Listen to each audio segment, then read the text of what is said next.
Hello there, Kathy Donovan Wagner, your retail maven. Welcome to day 4 of our Simple 7 challenge.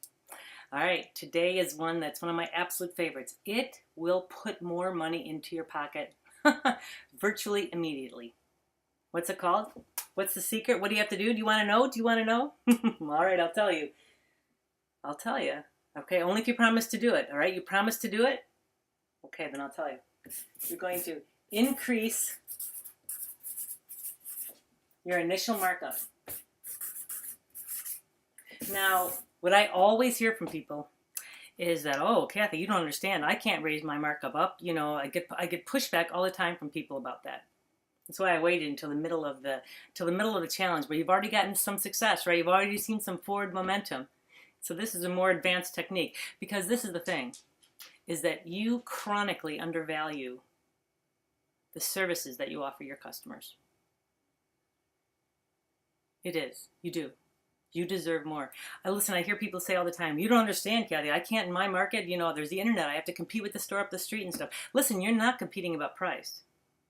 That's not it. If you're only competing on price, you've already lost the battle. You're competing on what it is you have to offer people, right? That's what it is. And hear me clearly. It can't happen on everything. You can't take a higher initial markup on everything. I'm talking about specifically finding items that you can take an extra $1 or an extra $2 on. That's the trick.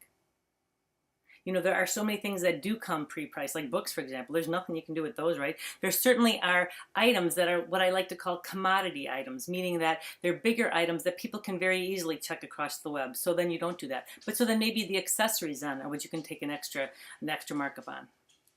What I challenge you to do is, instead of taking, let's say you receive an item that is $5. Most people would mark it times 2 and make it $10, right? What I want you to do is take that $5 and mark it by 2.2. Ooh, jeez Louise, I had that on my mind, I guess, huh? Multiply it by 2.2. That makes it $11. So that difference is one extra dollar bill. Now imagine that on across the majority of items on your store. Imagine that. Imagine the difference that it makes. Imagine going from 2 to 2.2. It makes all the difference in the world, and you deserve it. You deserve that extra initial markup for all that you do for your customers. And you need it, frankly. You need it. You need that little extra cushion for profit. It can make a huge difference. If you take a store that does $250,000, that purchases $250,000 of inventory, if they just multiply it times 2, that means that becomes $500,000, right? 250 times 2 is 500. If they multiply it by 2.2, that $250,000 becomes $555,000 and $55, resulting in a positive $55,555. And how do you get that? Again, it's the average of everything.